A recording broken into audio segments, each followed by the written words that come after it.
Droplets of water make up an ocean. The surf scrapes sand back out to sea. Little prints of birds and lanes of scuttling crabs are dissolved. With each streaking back, a push from behind responds, throwing debris up onto the beach where it waits for the next breath of the ocean to bring it back in. Microscopic shavings at the whim of the restlessness of the tides. Sunrises can carry joy for a new day, or the nightmare of a loop set back at the start to run its course. The ocean is cold, frigid in fact, betraying the appearance of its oddly calm shore. The sand feels warm, even though any progress gained in conducting this heat is erased with each wave. Marcus digs his fingers in deeper, penetrating for that warmth, seeing if it grows or fades with each inch. Will he get closer to the Earth's heart or just farther from the sun? But the waves are too consistent. He cannot tell, and the debris keeps hitting, getting spit back up around him, bumping into him as he lay there, nudged around gently by the undulation. He sighs, watches the evidence of his fatigue in the water as it washes up white like spittle, rippling to his breath, tasting the salt between his open lips, feeling it sting his eye as his tunnel vision takes him flying across the shore back out to sea. I can live there in my mind, he thinks, and replays the images of the last time he touched land before being hocked like spit onto this lonely beach, before his edges became caught in a perpetual dissolving while his core remained miraculously coagulated no matter what. He replays the smiles of the people around him, the sound of their pained acceptance of feeling as they dug deep into their own inner sand, hoping to find some hot spinning center. The rhythm of the drums and the crackle of their laughter echoes through his bones. The smell of the food, consuming everything, even shutting down a good musical trance with an eager pivot of attention from he and Leslie at the piano. Cilantro and garlic and turmeric pulling them from the keys. A moment before, they sat there playing the room, minds empty, sponging up the others and presenting to them the drama of the dynamic. The group mind elicited in melody and meter, and breath turned to black and white keys, some kinetic binary that seemed to speak volumes without words. He remembered both pairs of hands working as if from one spine, crossing over each other intuitively as if they knew where they needed to go. Marcus remembers feeling like a blind man tracing the edges of a face whose features stood in the room behind them, watching in awe as their collective emotions were exercised by string and hammer. Back on the island, warmth is spreading through his numbing limbs. He tells himself if it's the fire of that night licking at him from the past when he sat there, people swaying, their hands on each other's foreheads, hearts, and stomachs, eyes locked and interlacing in spiral geometry of the blackness given form as red, blue, green, and yellow. Sparks swelling and swaying and disappearing, leaving this indented implication of a self that leaned in towards the shared point between the innumerable extensions of its persona, unmasked, though invisible, nude in the flickering light. The group becoming intoxicated on the singing and sharing of stories, treats brought, meals made under low glows and given out, all taking care of all.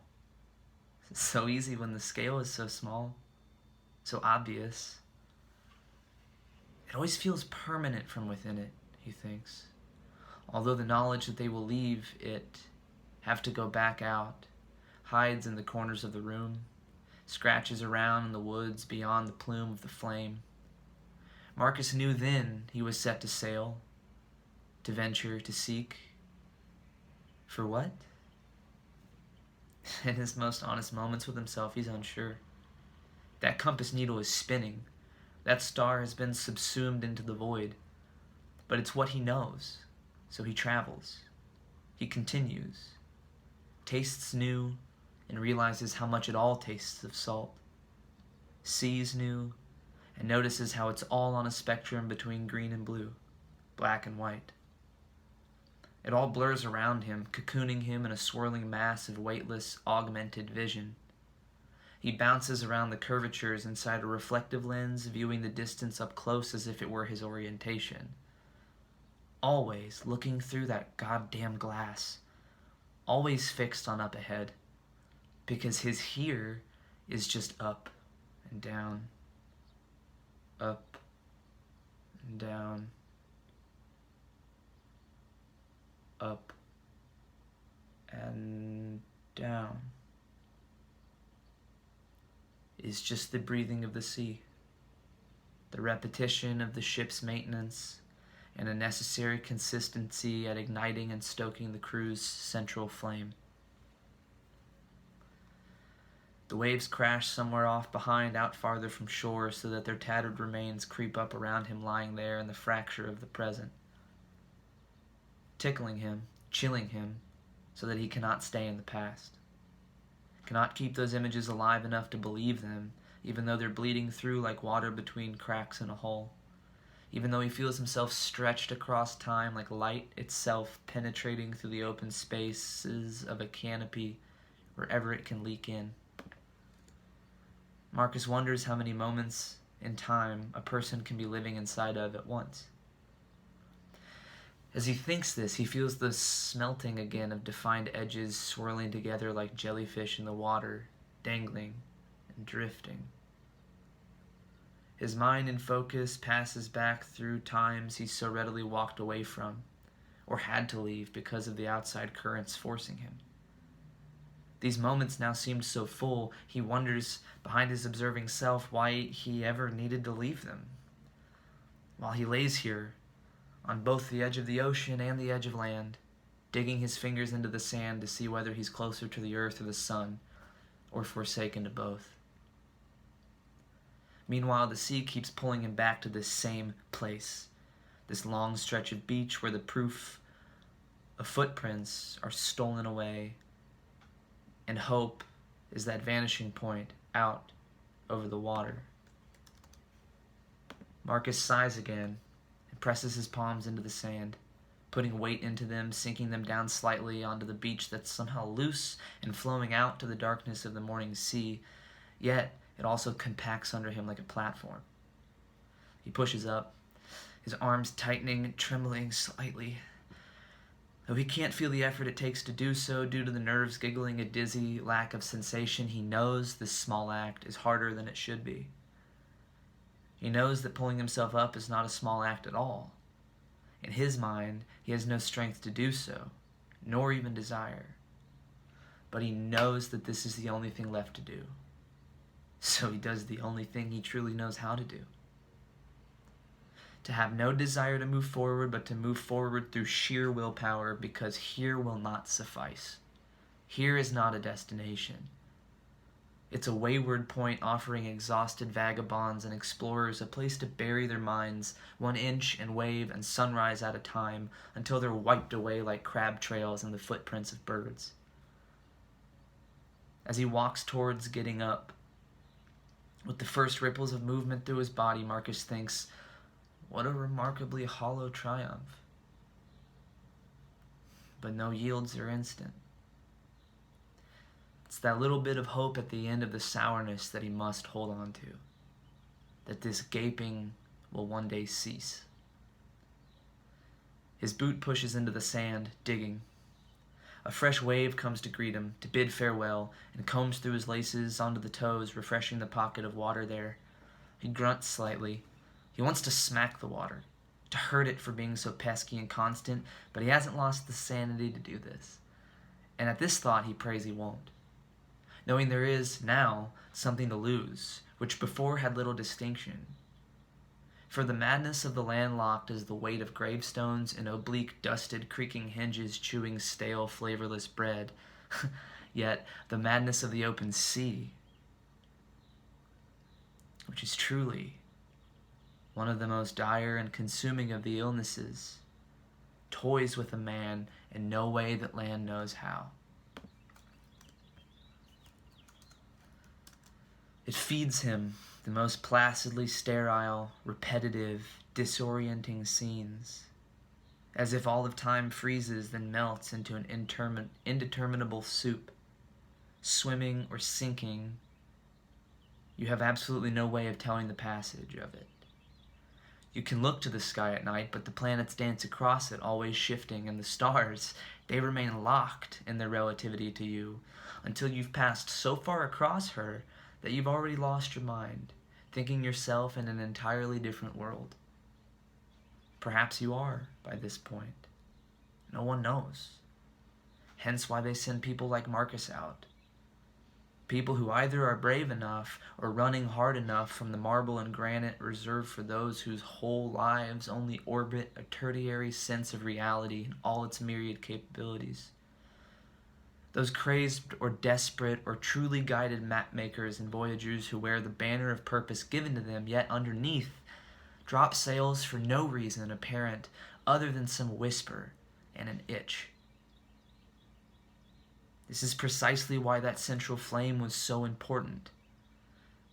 To think some of the crew thought him mad to keep a furnace burning inside the ship, but he swore to them, through the language of a science beyond that of sailing, that this flame meant their lives, that should this fire be extinguished, they could consider themselves lost, their cause forfeit, and their homes a phantom evaporating like the morning fog as the sun rose.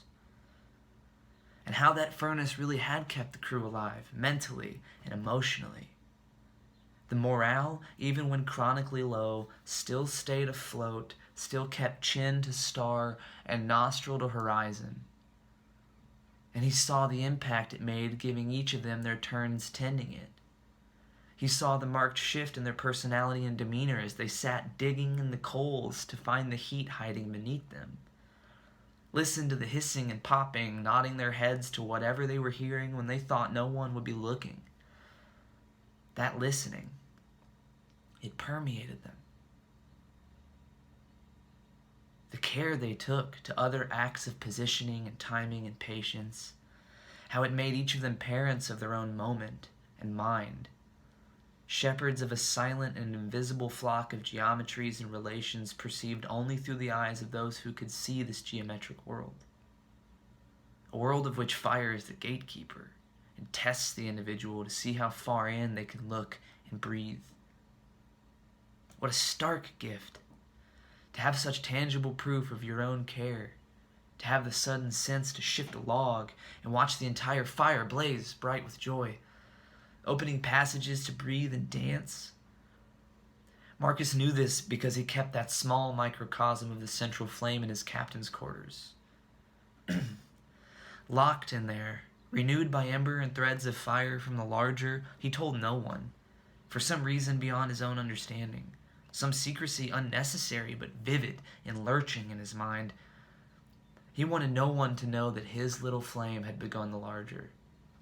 He held the seed, renewed by its own fruiting, where it danced only for him, where he would sit and stare, imagining the findings, the world that lay beyond, learning its ways and seeing things, as he did in the looking glass when above deck. And just as quickly as he obtained these images and echoes through this elemental window, he tossed those images back into the flame, because they mattered to him like a snake bite matters to the wounded. To hold these images, these sights of lands and unknowns dwindled down from their immensity and their wonder into something his mind could hold, Marcus felt this corrosive and corrupting to that which inherently lay beyond his capabilities of perception. So he'd suck these thoughts up from the back of his mind the way the sea rakes the bottoms to the surface and the beaches, and he'd spit them into the flame, feel them boiling away inside his head. Because why limit the impossible with your mind? Why pull it down to the earth you know, when the earth herself is so vast and mysterious, such a shifting novelty? You would never limit your love to that contraption conceived of in dank wooden boxes creaking and groaning as the thunder boomed and the storm rolled on, sitting there soggy, knowing that soon you will go back topside and check those in the thick of it, making sure she's heading towards... what again? What exactly? He wanders into that little dancing light. Where are we going? How will we know when we've arrived? Marcus asks aloud, his eyes staring loose and wide, yet totally fixed on something down a bright yellow-white corridor that dances back and forth like a child playing from room to room in a hallway. He asks it to her, the sea, the earth, the mystery he covets and chases, courting like a mate, hoping to demonstrate how bright his feathers of faith and perception are, how encompassing his courage, so that she will respond in kind and open to him the secrets she hides from those whose hearts desire to use them, to exploit them, to show them for gain and prestige. This isn't Marcus's mission. His search is not to turn her over and reap reward. His journey is simply to know her. He wants to go further into her than anyone ever has before. Somewhere along the line, he was given men, materials, a ship, funding, and an accumulation of documentation, sending him forth towards some vague apparition dancing beyond the edge of the maps. Expand the circumference, he thinks, as the world moves up and down, up and down,